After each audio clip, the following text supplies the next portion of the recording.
semuanya, selamat datang di Link Space Podcast by Link Produktif. Jadi hari ini kita bakalan bahas tentang ekonomi sirkular nih teman-teman.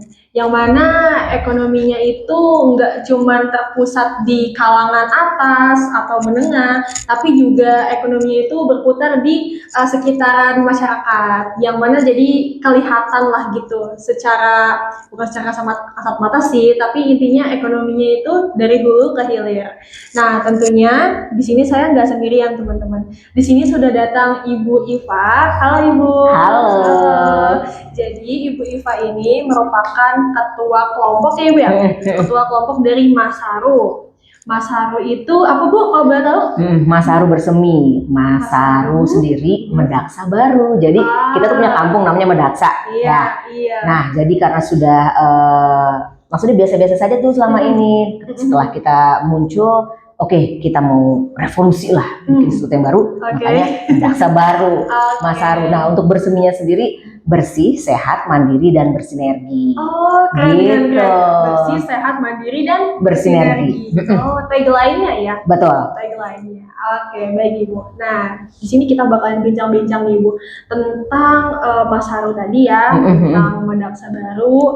Nah, kan kalau yang kita tahu nih mungkin masyarakat sekitaran Cilegon gitu.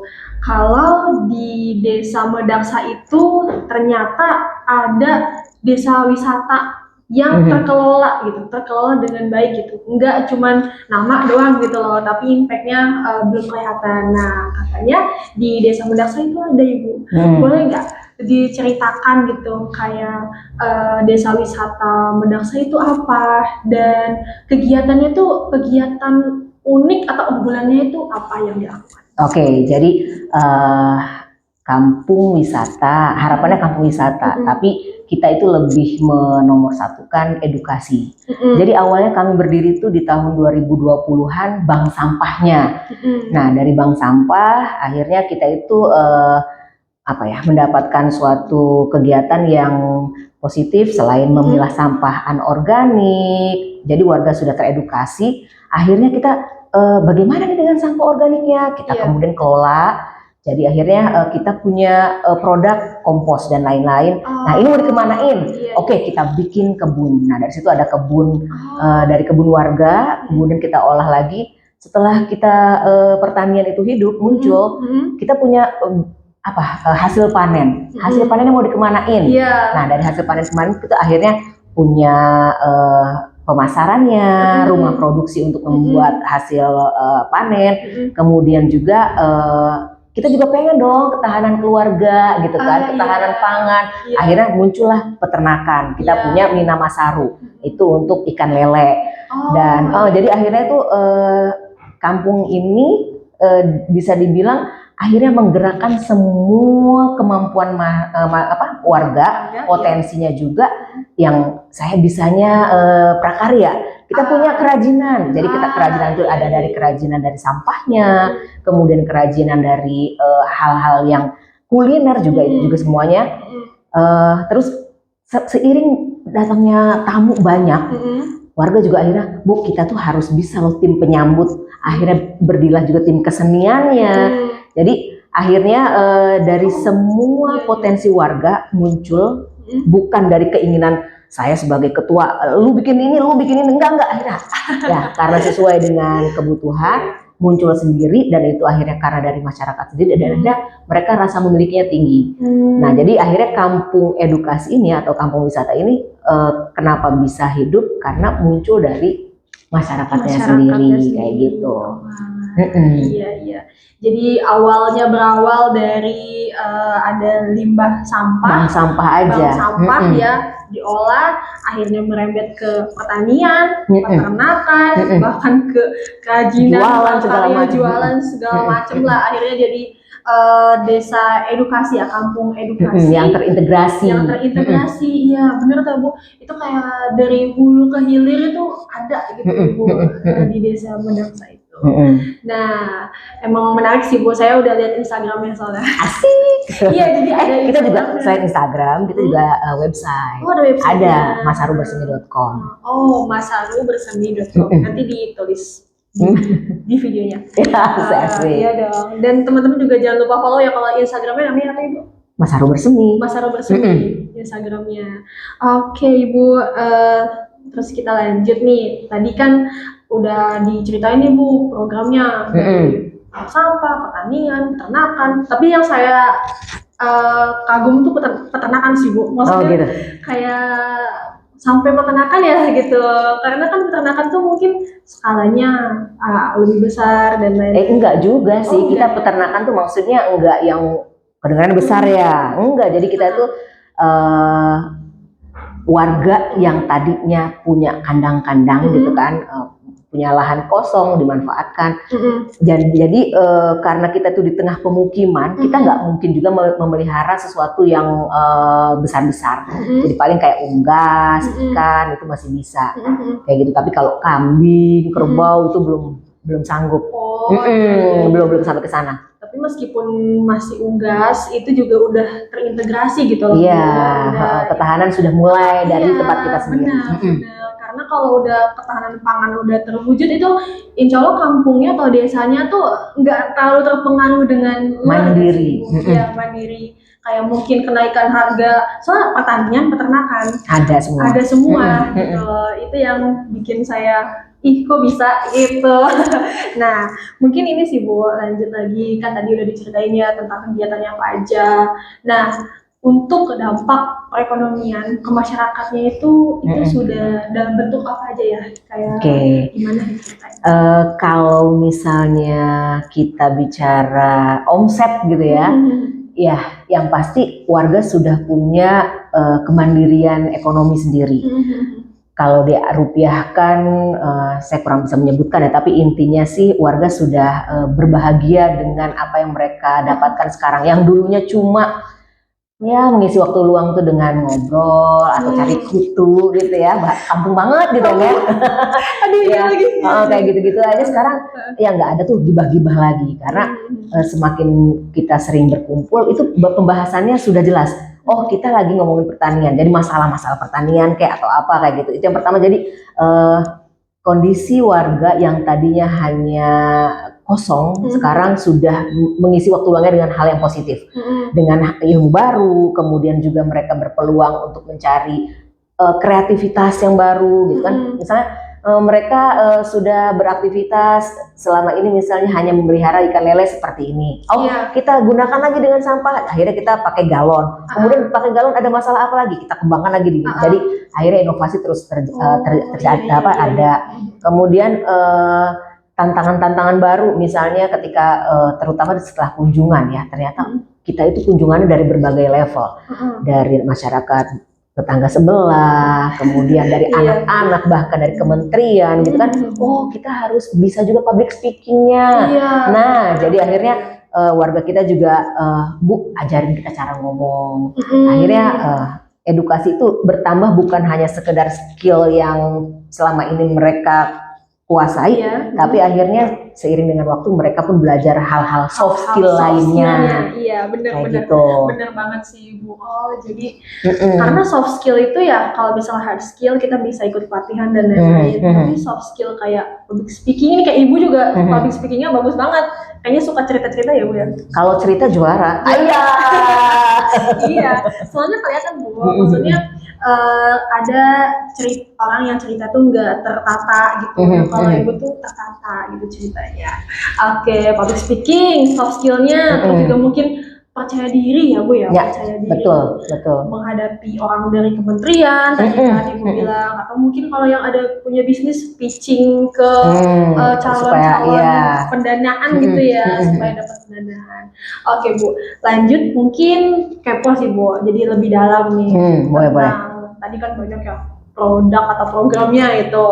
Nah, kalau untuk program dari sisi prakarya sih Bu, prakarya itu apa aja produknya atau mungkin jasanya ya, saya belum kurang tahu itu yang sudah dikerjakan dengan desa Masaru ya, desa Masaru. Awalnya kan tadi bank sampah itu ya. Di bank sampah itu kita nggak cuma sekedar bernilai, kita rongsok, kita jual dapat uang.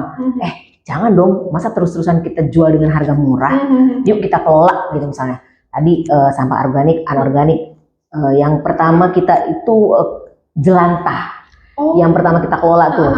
Masa sih jelantah ini waktu itu kita harga itu 1 liter atau 1 kilo kurang lebih cuman 1.200 sekian gitu kan. Iya, akhirnya ya udah saya ulik tuh, kita sebelum dari kita kumpulkan saja minyak jelantahnya dulu, tapi belum tahu harus digimanain. Kemudian sampah organik kita bikin ekoenzim, waktu itu lagi boomingnya ekoenzim.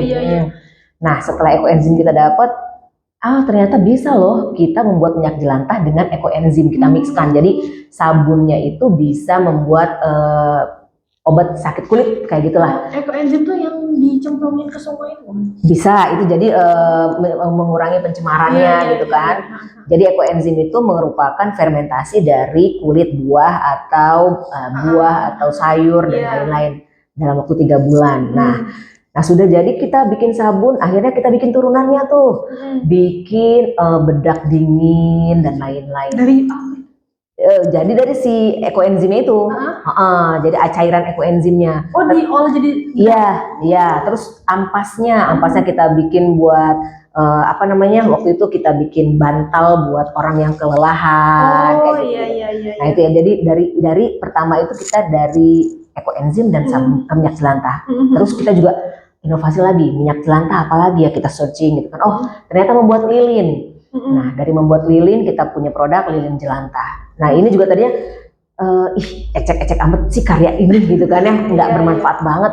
Ternyata gitu loh, ketika kita jadi program pemberdayaan masyarakat bersama BNN, hal itu menjadi suatu yang istimewa.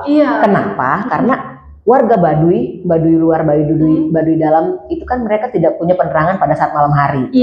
Nah ketika mereka minta baksos, yang dibutuhkan apa? Lilin. Loh kok lilin ternyata gitu. Akhirnya ya sudah, daripada kita kasih lilinnya dan habis, kita kasih ilmunya bikin lilin. Itu yang pertama. Jadi kita punya produksi lilin jelantah, minyak jelantah. Ini juga akhirnya kita sudah mengembangkan ilmu dan memberikan workshop kemana-mana gitu ya. Kemudian dari kresek kita punya prakarya dari bunga-bungaan dan lain-lain. Juga sama nih, alhamdulillah nih kita ada proyek untuk membuat replika tanaman dalam tanda kutip narkoba, opium, ganja. Replikanya opium, ganja dan kokain ya. Sama ini juga karena kekhasan kresek itu ringan tapi dia cantik warnanya, jadi makanya punya kita lebih bagus gitu. Kemudian limbah kertas seperti buat tempat tisu, maket, gapura dan lain-lain itu juga kita produksi. Dan sekarang kita lagi produksi ekoprint.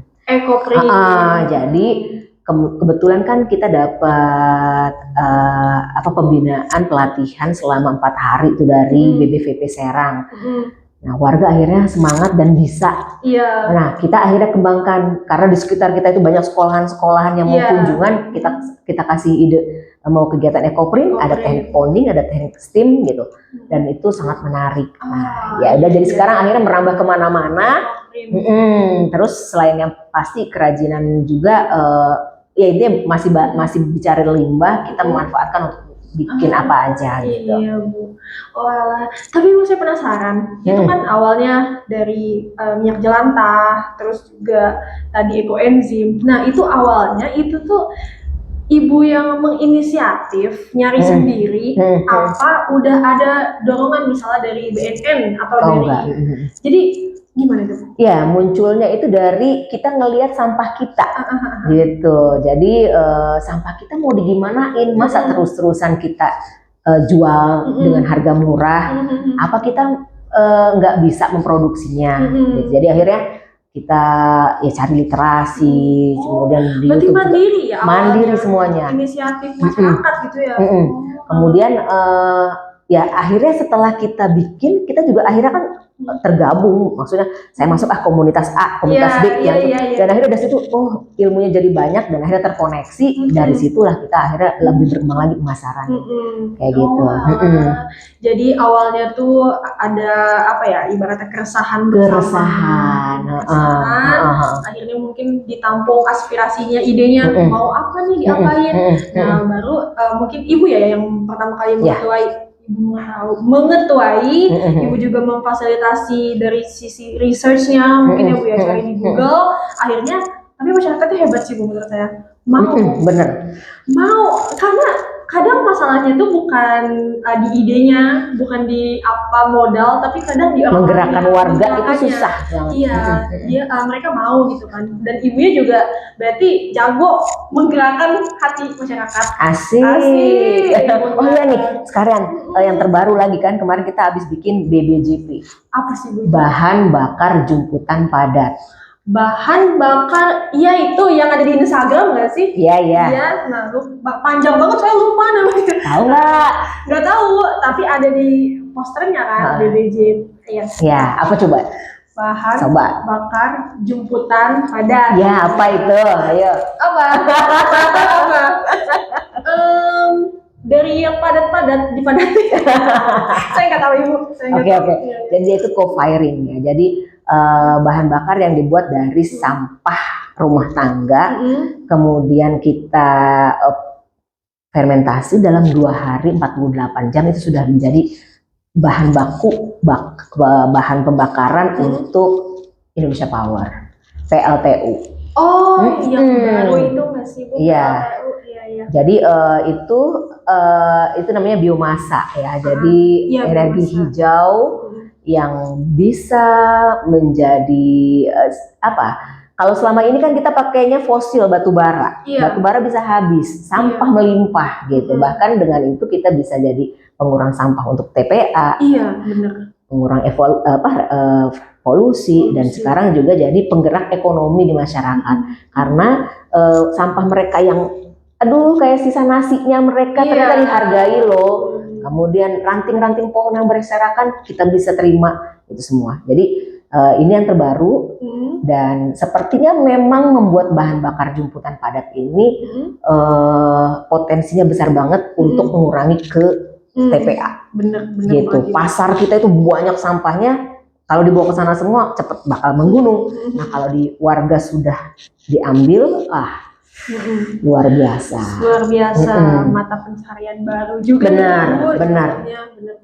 Tapi memang iya sih, apalagi kan belakangan ini ya, tapi nggak tahu sih kalau di Cilegon, tapi di lingkungan saya itu susah Bu buat buang sampah, maksudnya supaya habitnya dan juga ini ya Bu, pengolahan ke TPA-nya itu, TPA ibaratnya pusatnya mungkin ya, yang banyak temukan kayak nggak ada yang mau ngangkut, entah kenapa saya juga. Tapi kan kalau misalnya masyarakatnya kayak masyarakat Bedaksan ya kreatif, diolah jadi BBJP, itu kan kita ibaratnya kampung tuh nggak perlu pusing mikirin itu Bu, lost bag yang ngangkutin itu loh, nggak ada yang mau gitu. Entah kenapa saya juga nggak paham ya, belum nanya lagi ke orang tua. Tapi kalau misalnya bisa nih semua kampung gerakannya seperti Desa Medaksa, itu keren banget sih, nambah kas juga.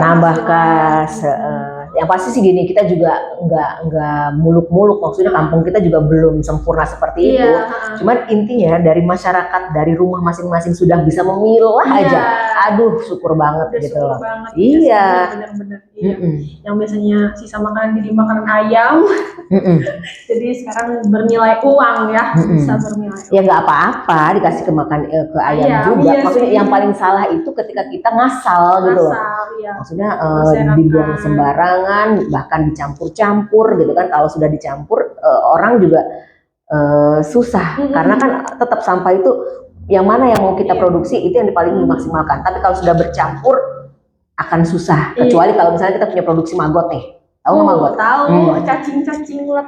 Nah, cacing lagi kan salah dia nyebutinnya. Tapi ya maksudnya yang belatung. Ya, intinya itulah. Jadi kan kalau belatung, misalnya kita kasih makan asal. Nah, nanti akan tersisa juga sih, maksudnya sih yang nggak terpakai dia akan tersisa. Cuman kan tetap sebagai kita juga pengennya biar cepat produksinya habis, berarti kita segera pilah. Gitu. Iya, Jadi bagusnya dari rumah kita sudah bisa memilah. Benar banget. Wah, itu kalau mau ikut pelatihan BBCP itu harus orang Medaksa apa bisa? Oh enggak, kemarin kita bikin, jadi sekarang itu kita instruktur kita, karena kan melihat potensi Indonesia Power itu kebutuhannya besar untuk BBJP ketersediaannya, tapi hanya baru bisa memasok 5%. 5%-nya aja itu susah banget, makanya kita roadshow ke beberapa bank sampah, kita sama-sama di Cilegon, kita gerak bisa produksi itu. Jadi makanya kita tidak gerak di kampung sendiri. Kemarin kita promo untuk di Masaru sendiri, satu kelurahan kita bergerak bersama. Minimal kalau udah satu kelurahan sadar semua, jadi nanti lama-lama kita rebutan di pasar, sampah juga sama gua. Gitu. Jadi ini kalau bisa tersosialisasi ke semuanya supaya kita bisa mengurangi sampah dengan signifikan. Iya, benar-benar. Oh, jadi PLTU yang isunya itu kemarin kan mau jadi lebih green energy. Yes. Kan saya bacanya itu PLTU di Cilegon yang deket Merak gitu nggak sih? Banyak PLTU tuh, ada PLTU 8, 17, 9. Saya kurang paham sebenarnya, tapi yang di daerah situ ada Suralaya. Suralaya ada isu katanya resmi bergeser sumber energinya jadi lebih ramah lingkungan. Ternyata itu sumbernya salah satunya dari BBJP biomasa. Oh, jadi bergesernya ke biomasa. Bioenergi. Karena saya tahu cuman beralih gitu, enggak full batu bara terus lagi dikembangkan untuk lebih hijau, lebih ramah lingkungan. Ternyata itu. Oh iya, keren banget sih Bu. Wah, sumpah. Maksudnya kayak apa ya? Something new ya. Iya, something new dan dampaknya tuh rasa gitu, enggak cuman ide inovasi kan biasanya gitu ya, maksudnya kalau di lingkungan saya gitu ada sekedar buat lomba gitu ide inovasi tapi penerapannya itu kurang gitu, kurang ya perlu diterapkan lah gitu. Dan ini ada beneran real case-nya gitu. Bisa PLTU juga keren banget sih. Saya pengen dong belajar. Hayu, siap ngangkut sampah? Siap, tapi kan ada safety-nya dong, di sarung tangan gitu. Ngomongin sampah jijian, nggak bisa dong. Kan belajar biar tahu gitu. Boleh dong. Boleh lah ya. Pokoknya yang mau belajar bisa ke Masaru Bersemi. Oke, siap. Noted. Nah, lanjut nih Bu. Siap. Yang tadi saya penasaran juga tentang pertanian dan peternakan terintegrasi atau terpadu. Itu bisa diceritain nggak sih Bu? Apa aja? Tadi kan udah sekilas ya, peternakannya ada ayam, unggas, sama ya? Iya ada. Gitu. Terus pertaniannya tuh ada apa aja komoditasnya? Boleh diceritain? Karena di Merak atau khususnya Cilegon juga kita itu wilayahnya pemukiman padat, jadi mungkin wilayah space kosong itu nggak terlalu besar, atau maksudnya wilayah gunung-gunung mungkin masih ada gitu ya. Nah kita di tempat kami wilayah kosongnya paling sekitar 800 meter, segitu aja. Nah, jadi kita maksimalkan dengan kondisi tanah yang ada, dengan tanaman yang bisa dikonsumsi. Karena kan kita tujuannya ketahanan pangan dari tempat sendiri. Jadi kita punya sayur mayur, kemudian buah-buahan, rempah-rempah juga. Jadi kita kaitannya dengan tanaman obat keluarga juga punya. Jadi kan awalnya gini, setiap kita itu akhirnya bersinergi juga dengan kegiatan dinas kesehatan. Puskesmas itu di Pulau Merak khususnya, penyakit yang paling banyak itu ternyata diabetes sama darah tinggi. Nah makanya banyak orang tuh yang, Bu saya tuh cari baca-baca katanya ada pohon yang namanya pohon insulin, ada nggak sih? Nah jadi akhirnya kita tanamlah, bukan kita tanamlah, memang dari awal warga udah punya tanaman itu, kita perbanyak di kebun demplot itu. Jadi ada tanaman obat keluarga. Nah itu jadi pohon-pohonnya memang pohon-pohon yang memang dikonsumsi kita semua. Terus sayur mayur ya? Sayur mayurnya juga ya standar lah, kayak kangkung, bayam, pakcoy kayak gitu-gitu. Oh iya, saya lihat tuh iklannya, kangkungnya belum datang nih. Ada ada di video di Instagram ya. Saya lihat. Terus, nah ini untuk pertanian sendiri, ini juga barang langka kali ya untuk kita kan disebutnya daerah urban. Nah, kita pertanian namanya urban farming. Jadi banyak orang, banyak anak, banyak warga yang sebetulnya tidak pernah melihat sih perkebunan langsung. Mereka taunya beli di pasar ada gitu kan. Jadi ketika mereka bisa memetik sendiri, sensasinya itu beda. Iya. Nah, dari pertanian ini bukan hanya sekedar kita bisa menanam, memakannya, memanennya, tapi juga akhirnya orang tergerak untuk pengen belajar juga bagaimana cara menanam. Akhirnya itu juga yang mengundang banyak sekolahan, institusi untuk belajar bareng. Iya. Tapi emang nanam sayur tuh seru sih, Bu. Seru bagi yang suka. Bagi yang suka. Pernah KKN nanam pokcoy. Pokcoy. Tapi bagian ngegiring, kan ada sawah ya. Bagian ngegiring, ngebajak kebo saya nggak mau. Saya nggak mau nyemplung ke sawahnya. Nggak bisa begitu. Iya kan kalau bisa kalau pokcoynya kan kebun biasa ya. Tapi sawah itu saya nggak mau. Padahal rumah saya ya belakangnya sawah. Waktu kecil saya mainnya di sawah. Tapi pas udah gede nggak tahu ya, kayak takut aja gitu. Bukan takut menurut saya. Apa dong? Ada masalah. Sebentar. Karena saya latar belakang psikologi. Jadi langsung ke sana. Ibu psikologi pantesan. Kayaknya bisa baca, enggak sih, bukan pikiran ya. Baca ini nih, luka batin saya. Asik, ada luka batin. Kan psikologi gitu kan sih, Bu.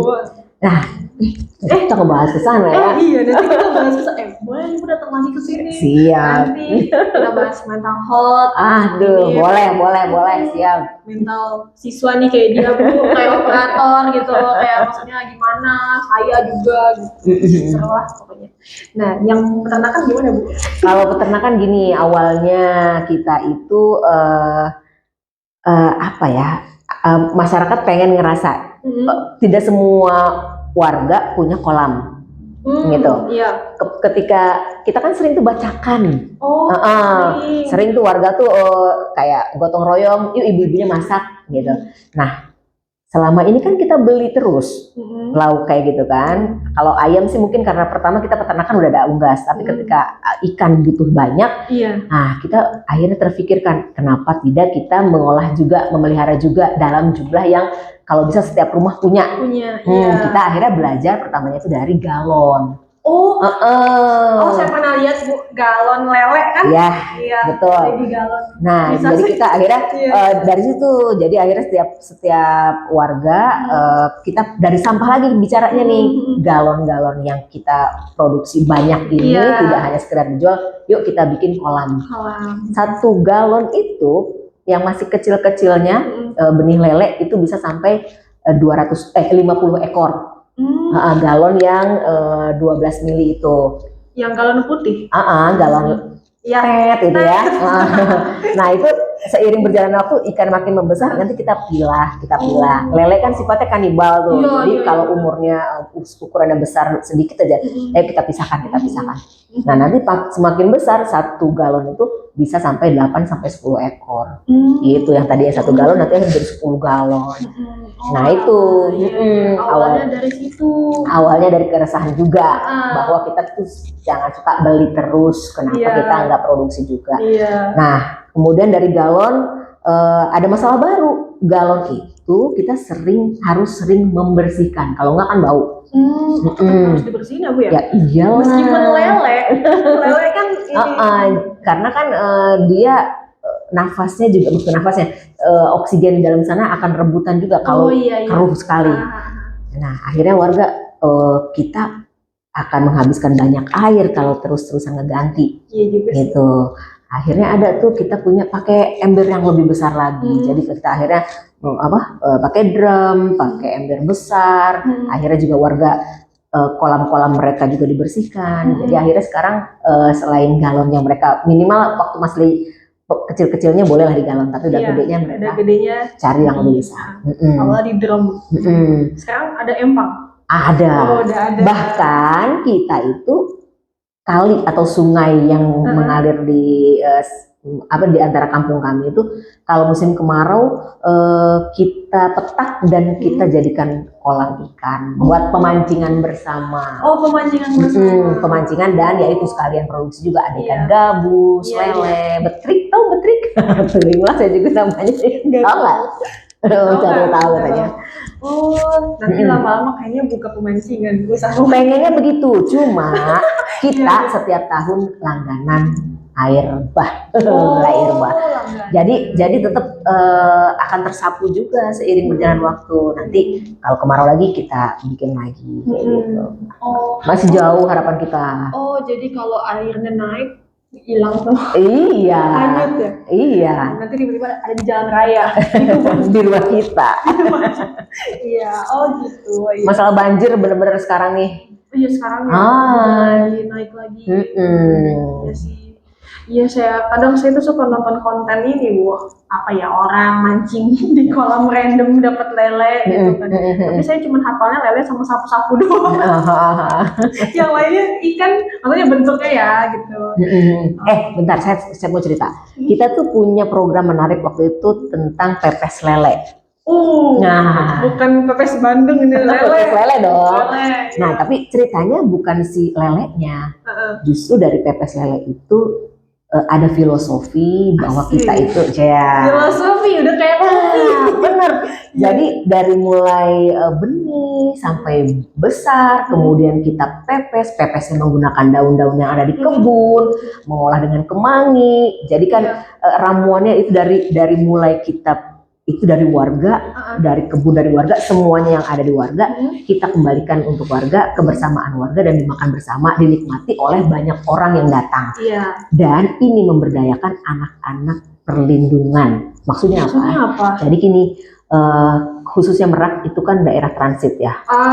Jadi banyak kita korban narkoba, pelecehan seksual.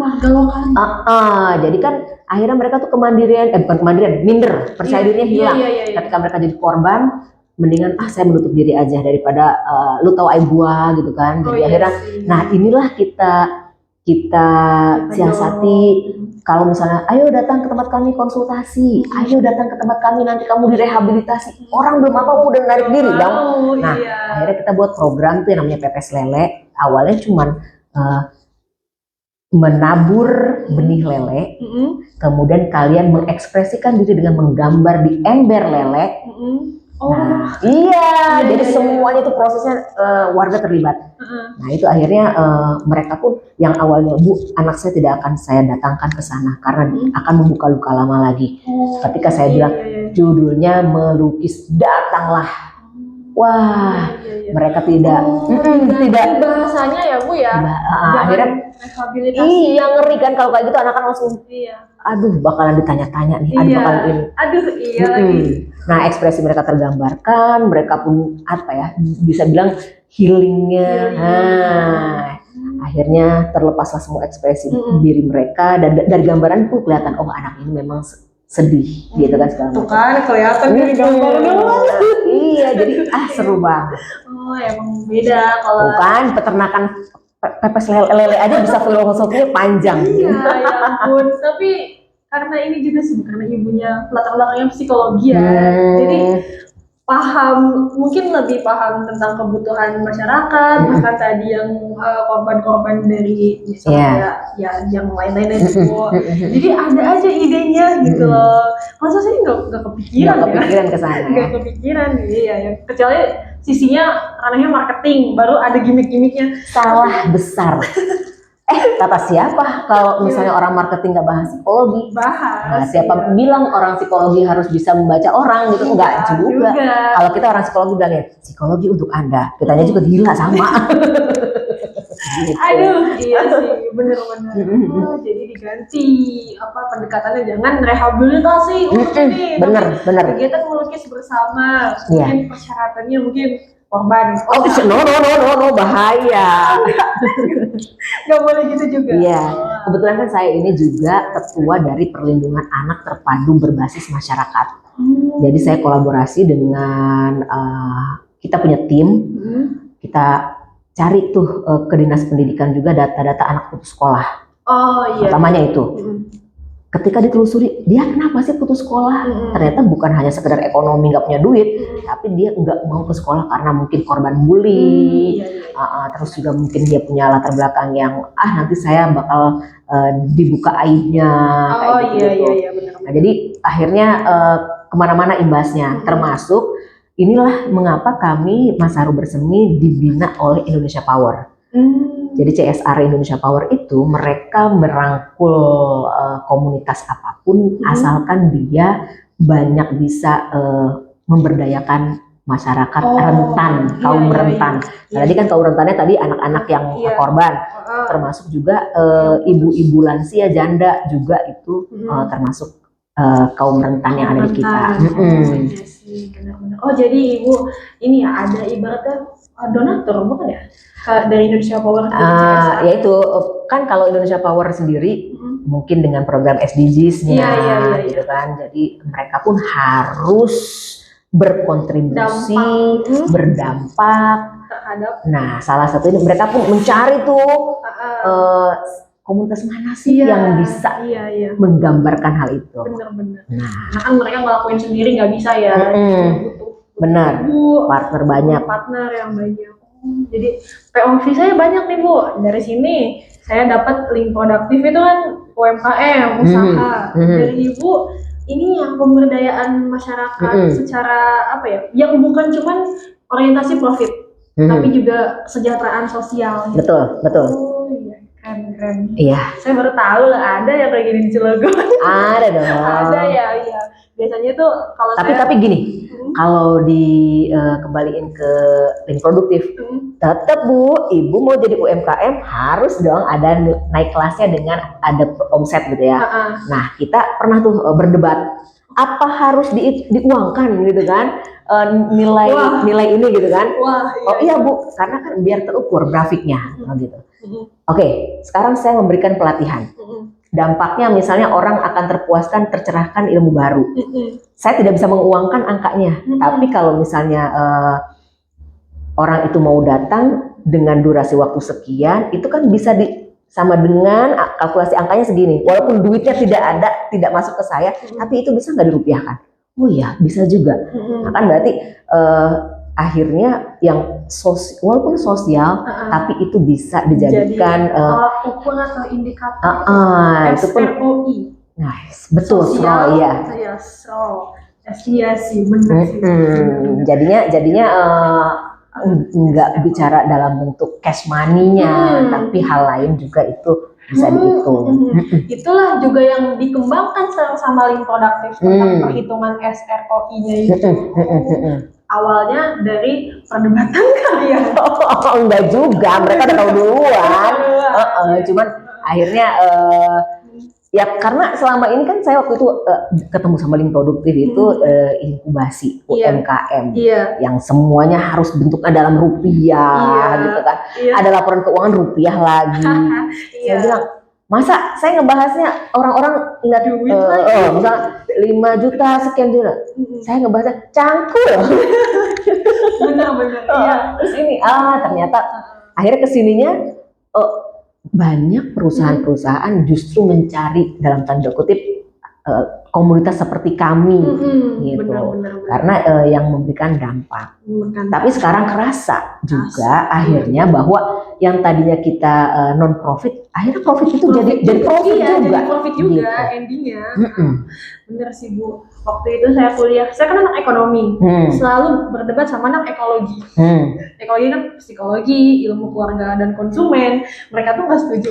Kenapa sih harus diuangin semuanya? Nah, itu kan kalau anak ekonomi kan mindsetnya uang gitu kan. Kalau anak ekologi itu lebih ke kesejahteraan sosial, individual juga gitu.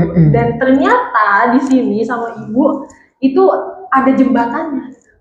Maksudnya ya kita nih yang ekonomi nih butuh duit aja orientasinya selalu uang gitu kan. Tapi saya POV dari Ibu nih yang ekologi tapi juga akhirnya menjembatani menghasilkan uang. Gitu ya Bu. Dan kayaknya kuliah ini 3 SKS Ibu saya Bu. Enggak, semakin kita jam terbang bergerak di lapangan, akhirnya kita juga tahu bahwa tidak semuanya harus diukur dengan uang. Banyak hal lain yang membuat diri kita lebih kena. Udah mau sakinah mawaddah warahmah. Aduh, kemana-mana bahasannya. Ya udah, ya intinya gitu. Semakin kita berumur juga dalam tanda kutip gitu ya, nanti kita akan mencari kepuasan itu tidak hanya melulu dilihat dari income gitu. Tapi juga berdampak. Oke, Ibu. Kita jadi semakin tenang bahasanya. Aduh, iya, kita jadi nanti merentet-rentet bahas ke mental health sih juga. Iya, Ibu. Ya, memang sih, Bu, tadi saya udah mendengar ya ceritanya tentang Madaksa, desa atau kampung ya, Bu? Sebetulnya itu bahasa bagian dari negara ya. Nah, kalau kabupaten itu namanya desa.